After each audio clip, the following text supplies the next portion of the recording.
Hello and namaste everyone. So today we will do some MCQs on working capital management, which is very important, and obviously we will also do the explanation part. So if you're new to the channel, then don't forget to like, share and subscribe. So without wasting much time, let's skip to the questions. So first question is that what does working capital management primarily focus on? तो working capital management होता क्या है? तो देखिए working capital का मतलब होता है, इसका एक सिंपल सा फॉर्मूला है, current assets minus current liabilities. इस फॉर्मूले को आप याद रखिए एंड इस फॉर्मूले के थ्रू ही आप इस वीडियो के ज़रिए इन क्वेश्चंस को समझने की कोशिश करें। तो वर्किंग कैपिटल का फॉर्मूला है current assets minus current liabilities. Working capital means जैसे फॉर एग्जांपल अगर मेरा ये जैसे जनवरी अब मंथ आएगा, तो जनवरी मंथ में मेरे पास कहाँ कहाँ से पैसे आने वाले हैं और कहाँ कहाँ पर पैसे जाने वाले हैं, तो that is all about working capital. तो वर्किंग कैपिटल सिमिलरली अगर हम इसको एक कंपनी से रिलेट करें, तो कोई कंपनी है, उस कंपनी के पास कहाँ से पैसे आएंगे, कहाँ पर पैसे जाएंगे, ताकि उनका स्मूथली वर्क होता रहे, नॉर्मल डे फंक्शनिंग अच्छे से होती रहे, उसी को हम वर्किंग कैपिटल कहते हैं।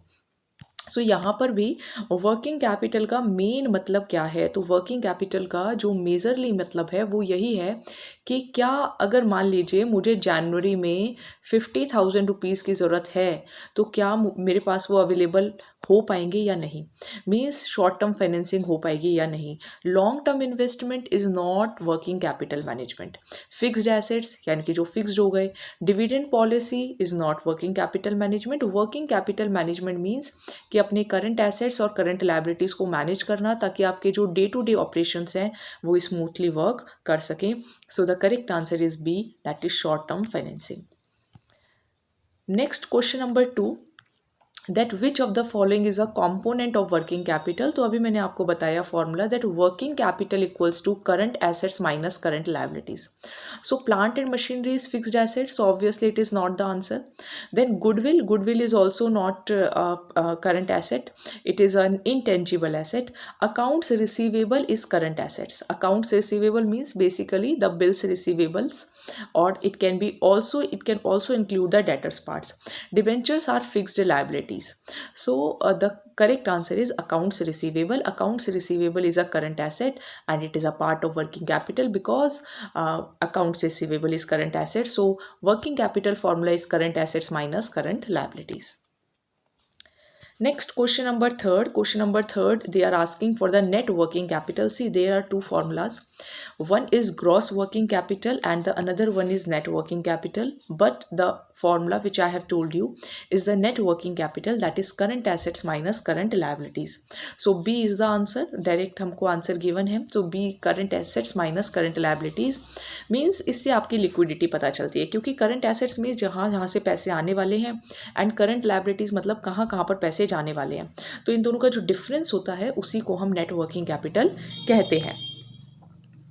Now question number 4. So next question is that which of the following is not a short source of short term financing? Means अगर आप current liabilities लेते हैं, आप short term financing करते हैं, तो आप कहाँ कहाँ से पैसा ले सकते हैं। इसमें पूछा है कहाँ से नहीं ले सकते। तो देखिए, आप कॉमर्शियल पेपर होते हैं हमारे short term financing, and factoring is a short term financing, trade credit is a short term financing. But जो हमारे टर्म्स लोन होते हैं that is for a fixed period of time, and fixed period of time is not a part of short term financing, that is a part of long term financing. So the correct answer is term loans, यानी कि term loans means वो loans जो हम long term के लिए लेते हैं rather than short term needs. So term loans are not a source of short term financing, but they are the source of long term financing. Question number 5, that a conservative working capital policy. Conservative का मतलब होता है कि for example मैं अपने से आपको example लेती हूँ कि मान लीजिए जनवरी में मैं सोचती हूँ कि मेरा जो खर्चा है वो 40,000 का है। तो 40,000 के लिए मैं ये पूरी कोशिश कर रही हूँ कि मेरे पास पूरे 40,000 तो होने ही होने चाहिए, इससे ज़्यादा भी हों कैश अवेलेबल तो वो बहुत अच्छा है। यानी कि मैं लिक्विडिटी मेंटेन करने की कोशिश कर रही हूँ। So I am conservative.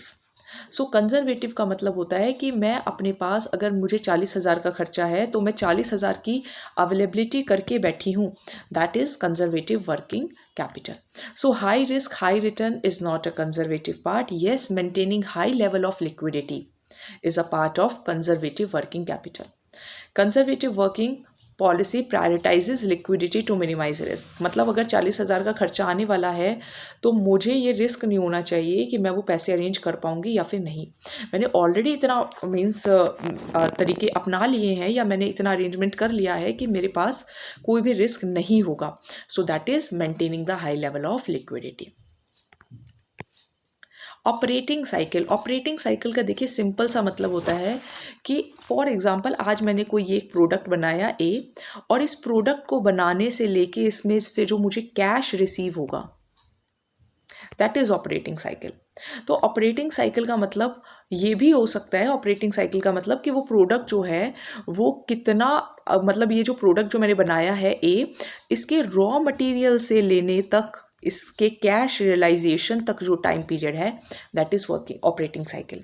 तो ऑपरेटिंग साइकिल मान लीजिए मैंने कोई चेयर बनाई, चेयर बनाने के लिए मुझे रॉ मटेरियल चाहिए, तो वहाँ से लेके फिर चेयर बेचकर जो मुझे कैश रिसीव हुआ उसका जो टाइम पीरियड है उसको हम ऑपरेटिंग साइकिल कहते हैं. Time taken to produce goods, yes, it includes that. Time taken to sell fixed assets, तो fixed assets का अपने यहाँ पे कोई ऐसा मतलब है नहीं. Time taken from raw material purchase to cash realization is the correct answer. कि आपने raw material खरीदने से लेके फाइनली वो जब गुड बेच दिया है उससे जो आपको कैश रिसीव हो रहा है, that is the operating cycle. So time taken from raw material purchase to cash realization is the operating cycle. So operating cycle measures how efficiently a company manages its working capital. Now question number 7. Which of the following ratios is not related to working capital management? So inventory turnover ratio means कि आपका जो inventory है वो कितनी जल्दी sales में convert होने वाला है. Current ratio is current assets upon current liabilities. So working capital का पार्ट है. Acid test ratio is liquid ratio, that is liquid assets upon current liabilities. तो यहाँ पे आप सारी जगह देखेंगे तो आपका current assets, current liabilities, current assets, liquid assets तो और करंट एसेट्स से अच्छे होते हैं, they are more liquid. Dept equity ratio is a related to long term things. Dept means लंबे समय के लिए आपने लोन लिया हुआ है, and equity means shareholder का पैसा. So it is not related to working capital. So correct answer is D. Now next question number 8, that what type of working capital is influenced by seasonal demand? Seasonal demand मतलब for example अब सर्दियाँ चल रही हैं तो ice cream की ज़रूरत नहीं है, तो कौन सी वर्किंग कैपिटल होती है जो कि आपकी सीजनल डिमांड का उस पर फ़र्क पड़ेगा? तो देखिए परमानेंट तो ये हो गई कि कुछ भी मौसम आए कोई फ़र्क पड़ना नहीं है. Yes, temporary working capital means working capital तो है, करंट लायबिलिटीज़ को मैनेज करने के लिए करंट एसेट्स तो हैं, बट कुछ पर्टिकुलर पीरियड के लिए ही हैं. जैसे ये पीरियड जाएगा वर्किंग कैपिटल की प्रॉब्लम शुरू हो जाएगी. सो that is temporary working capital. Gross and net working capital is simple formula, current assets minus current liabilities, net working capital formula. But temporary working capital means आपके पास पैसा तो है लेकिन थोड़े ही समय के लिए. So it can fluctuate with seasonal variations in business activities. जैसे ही आपके बिजनेस में कुछ बदलाव होगा या कुछ सीजन में वेरिएशंस आएंगे तो आपके वर्किंग कैपिटल भी फर्क पड़ेगा. So correct answer is temporary working capital. Factoring क्या है? तो अभी मैंने आपको बताया था that factoring is related to short term things. Now what is factoring? Factoring का मतलब होता है कि आपने अपने रिसीवेबल्स को सेल कर दिया and you receive the cash. So basically the receivables, जैसे आपके बिल रिसीवेबल्स होते हैं ना, और जो डेटर्स होते हैं, तो जिनको आपने उधार में चीज़ बेची है और उनसे आपने बिल रखा हुआ है कि आपको हमें इतने टाइम पे ये पैसा देना है, तो जब वो पैसा आ जाता है उसको मैनेज करने को, उन पैसों को मैनेज करने को हम क्या कहते हैं? Receivables. So the correct answer is receivables और the factoring. That factoring involve selling receivables to improve cash flow. The trade off in working capital management in between. तो देखिए ट्रेड ऑफ का मतलब होता है, मान लीजिए मेरे पास 40,000 रुपये है मुझे 40,000 रुपये खर्च करने हैं और मेरे पास 40,000 है भी, लेकिन मैं वो पूरे के पूरे 40,000 के ऊपर जो भी हैं 50,000 सारे खर्च कर देती हूँ। So that is not the trade of. Trade off का मतलब है कि आपके पास लिक्विडिटी भी होनी चाहिए। अब मैं इसको एक बिजनेस के पॉइंट ऑफ व्यू से रिलेट करती हूँ। अगर आपकी कोई ऑर्गेनाइजेशन है तो आपको क्या करना है, अपनी ऑर्गेनाइजेशन में लिक्विडिटी तो मैनेज करनी ही करनी है ताकि आपका day to day operations work कर सकें। साथ ही साथ में आपको कुछ ऐसे रिस्क वगैरह भी लेने हैं कि आपको प्रॉफिट भी होता रहे। सो इसको कहते हैं ट्रेड ऑफ। ट्रेड ऑफ का मतलब प्रॉफिटेबिलिटी एंड लिक्विडिटी के अंदर तालमेल बिठाकर चलना, एक बैलेंस स्ट्राइक करने की कोशिश करना कि आप लिक्विडिटी तो इंश्योर करें but without sacrificing your profits. Next question is that which type of working capital remains constant over time. नाम से पता चल रहा है ऐसी वर्किंग कैपिटल जो कि सेम रहने वाली है, जो कि चेंज नहीं होने वाली है। तो अभी हमने पढ़ा, देखिए seasonal and permanent is same. जो चेंज होगी, जैसे ही सीजनल वेरिएशंस आएंगे it will change. Gross working capital का तो फॉर्मूला ही है। Temporary working capital is temporary and seasonal is same. Permanent is something which will remain constant, चाहे कोई भी मौसम आए, चाहे सर्दियाँ आए, चाहे गर्मियाँ आए, चाहे ठंड हो, चाहे बारिश हो, चाहे कुछ भी हो, लेकिन आपकी ये वर्किंग कैपिटल तो परमानेंट ही रहती है। यानी कि आपकी जो नीड्स हैं, बिजनेस की जो बेसिक नीड्स हैं, उसकी जो ज़रूरतें हैं वो पूरी होती रहती हैं परमानेंट वर्किंग कैपिटल से। So permanent working capital remains constant over the time. Then which of the following is not a current asset. Current asset क्या नहीं है? देखिए, अगर किसी के बेसिक्स बहुत अच्छे नहीं हैं अकाउंट्स के अंदर, तो मैं आपको एक रिकमेंडेशन दूंगी, आप 11th या 12th की बुक जो है उसके बेसिक्स आप तैयार करिए अकाउंट से। तो आपका फर्स्ट ग्रेड का एग्ज़ाम भी क्लियर होगा और आपको वो बेसिक्स अच्छे से आते होंगे, तो आपका इसमें भी अच्छा होगा, क्या कहते हैं, जो आप कॉम्पिटिटिव एग्ज़ाम्स देंगे। करंट एसेट में क्या नहीं आता? इन्वेंट्री करंट एसेट होता है, प्रीपेड एक्सपेंसेस करंट एसेट्स होते हैं, डिवेंचर्स हमारे लॉन्ग टर्म लोन्स होते हैं या फिर लॉन्ग टर्म बोरोइंग्स होते हैं।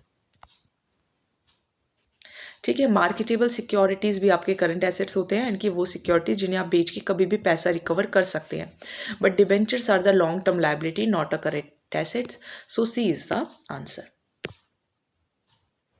नेक्स्ट क्वेश्चन, अब हम क्वेश्चन नंबर 13 करेंगे, that a higher current ratio. Higher current ratio, देखिए करंट रेशो का फॉर्मूला जैसे कि मैंने अभी आपको बताया कि करंट रेशो का फॉर्मूला होता है current assets upon current liabilities.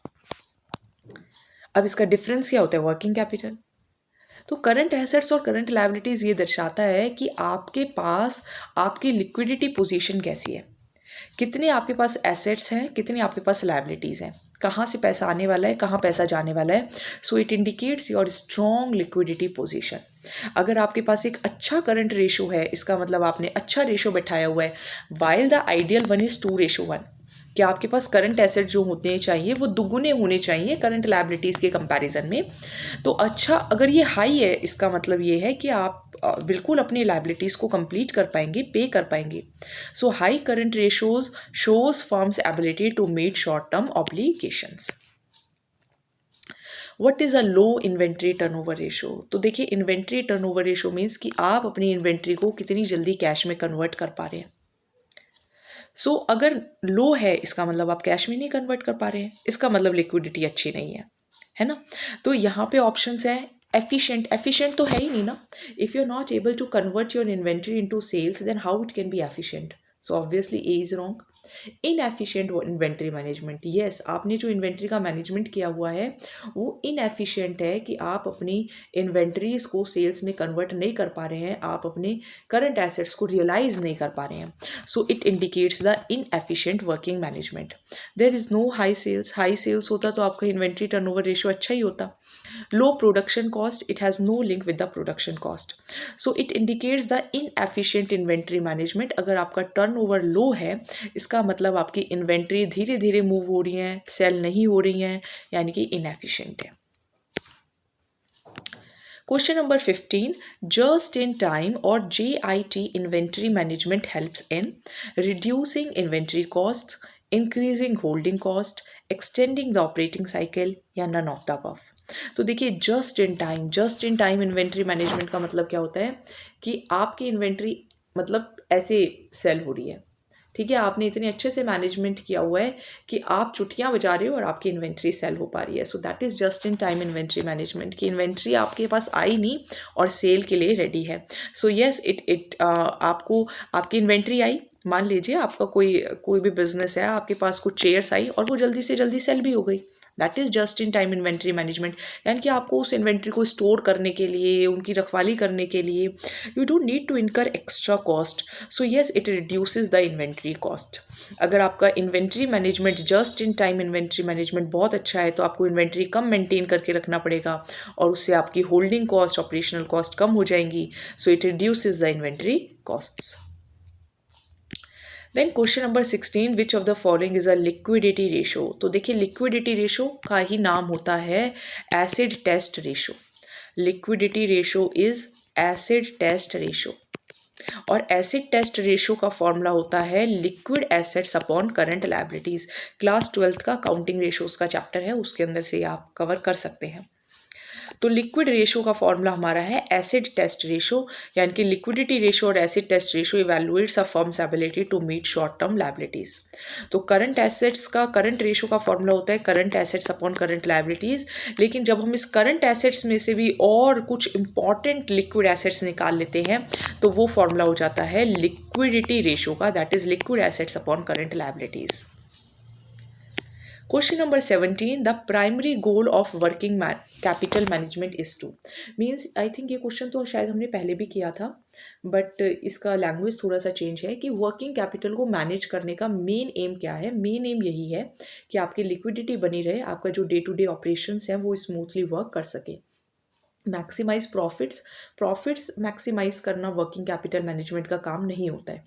Optimise liquidity and profitability, yes liquidity manage करके रखना, प्रॉफिटेबिलिटी को मेंटेन करके रखना is a part of working capital management. Shareholder की वेल्थ को बढ़ाना, टैक्सेस रिड्यूस करना, ये सब वर्किंग कैपिटल मैनेजमेंट का पार्ट नहीं होता है। So correct answer is B, that is it optimizes liquidity and profitability. Main M है आप liquidity maintain करके रखें with maximizing profitability. Question number 18, that which type of financing is most appropriate for seasonal working capital needs.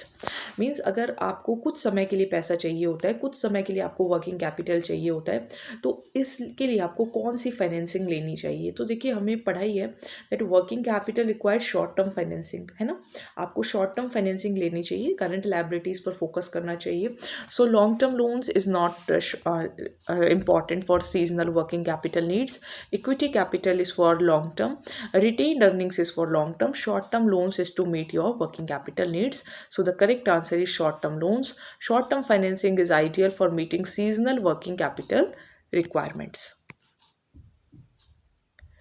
Question number 19, question number 19, current assets are typically financed through. तो current assets को हम कहाँ से meet up करने की कोशिश करेंगे, through the current liabilities. And current liabilities क्या है, शॉर्ट टर्म लोन से ले लेना, है ना, शॉर्ट टर्म बोरोइंग से ले लेना।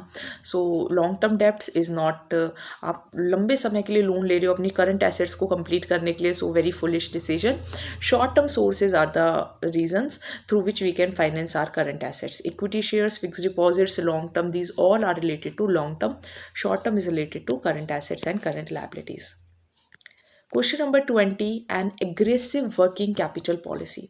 मतलब ऐसी वर्किंग कैपिटल है कि आप बहुत एग्रेसिव हो। एग्रेसिव का मतलब क्या होता है कि आप वर्किंग कैपिटल तो बना रहे हो लेकिन आप क्या कर रहे हो, एग्रेसिव। एग्रेसिव का मतलब होता है, वैसे तो एग्रेसिव का मतलब होता है बहुत ज़्यादा गुस्सा करना, है ना। तो यहाँ पे आप वर्किंग कैपिटल के साथ क्या गुस्सा करोगे, तो यहाँ पे आप गुस्सा ये करोगे कि आप पैसा लगाए जा रहे हो, आप बहुत ही ज़्यादा पैसा लगा रहे हो, बहुत ज़्यादा पैसा खर्च कर रहे हो। सो एग्रेसिव पॉलिसीज़ का मतलब होता है कि आप ज़्यादा बड़े बड़े रिस्क ले रहे हो ताकि आपको रिटर्न से ज़्यादा मिले। And means to maximize the returns by taking higher risk. तो यहाँ पे इसके ऑप्शंस अगर हम पढ़ें, minimizing investments in current assets, तो यस आप बड़े एसेट्स में ज़्यादा खर्च कर रहे हो। तो aggressive working capital policy means कि वर्किंग कैपिटल के आप अगेंस्ट जा रहे हो, यानी कि आप वर्किंग कैपिटल से खुश नहीं हो, तो आप करंट एसेट्स में इन्वेस्टमेंट नहीं कर रहे हो, आप बड़े बड़े एसेट्स में इन्वेस्टमेंट्स कर रहे हो। So increasing investment in fixed assets, reducing liabilities या मैक्सिमाइजिंग कैश रिजर्व्स। थोड़ा सा देखने में ये भी सही लगता है increasing investments in fixed assets, लेकिन अगर हम इन दोनों में कंपैरिजन करें so correct option would be A, कि आप करंट एसेट्स में कम इन्वेस्टमेंट करते हो एंड एग्रेसिव पॉलिसीज़ का एम होता है कि आप ज़्यादा रिटर्न्स कमाना चाहते हो ज़्यादा रिस्क से, सो आप करंट एसेट्स में कम इन्वेस्टमेंट कर रहे हो, so that is answer is A. Question number 21, a higher turnover ratio. Higher inventory turnover ratio means आपका इन्वेंट्री जल्दी जल्दी सेल हो पा रहा है, inventory is sold quickly, reflects efficiency, so yes it reflects the efficient inventory management. Excess inventory तो हो ही नहीं सकती क्योंकि आपकी मैनेजमेंट बहुत अच्छी है, पुअर सेल्स भी नहीं हो सकती क्योंकि आपका टर्नओवर बहुत अच्छा हो रहा है, हायर ऑपरेटिंग कॉस्ट, आपको कुछ नहीं ऑपरेट करना, आपकी इन्वेंट्री जल्दी जल्दी सेल हो रही है, सो correct answer is A. The liquidity position of a firm is assessed using liquidity position, आप current assets and current liabilities जिसको हम current ratio कहते हैं, उसी से आपको पता चल जाएगा। ग्रॉस वर्किंग कैपिटल, तो देखिए भी हमने पढ़ा था कि नेट वर्किंग कैपिटल का फॉर्मूला होता है current assets minus current liabilities, लेकिन जब आप सारे करंट एसेट्स को ऐड करते हैं तो उसे हम ग्रॉस वर्किंग कैपिटल कहते हैं। सो ग्रॉस वर्किंग कैपिटल का फॉर्मूला है total current assets, so total current assets sum total of current assets is gross working capital. Cash budget is a tool used for managing, तो देखिए cash budget is basically the current assets, realizing the cash from current assets, and when you are realizing the cash from current assets then what are you doing, you are managing your working capital. So managing the working capital, what tool we can use it for it, that is cash budget. So cash budget helps plan and control cash inflows and outflows, so B is the answer. And the last question, the long operating cycle generally leads to.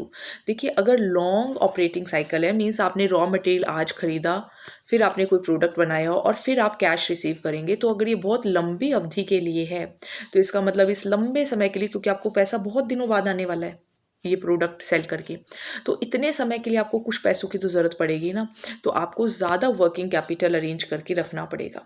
So higher working capital management, जैसे देखिए आप कोई किसान है, कोई किसान जैसे खेती कर रहा है, तो वो खेती कर रहा है फॉर एग्जांपल मार्च में, और उसको पैसा रियलाइज होने वाला है अक्टूबर नवंबर में, तो वो पूरे साल के लिए कुछ तो बचा के रखेगा, पूरे साल के लिए कुछ तो अपने पास कैश रखेगा, कुछ तो बचत रखेगा, क्योंकि ये तो पैसे उसके पास बहुत दिनों बाद आने वाले हैं।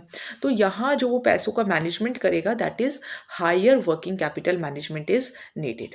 सो a longer cycle increases the need of funds to manage operations. So these were the 25 questions on working capital management. इसके अलावा भी we are completing the complete course of RPSC first grade exam and for UGC NET commerce as well, जिसकी हमारी daily live videos चल रही है।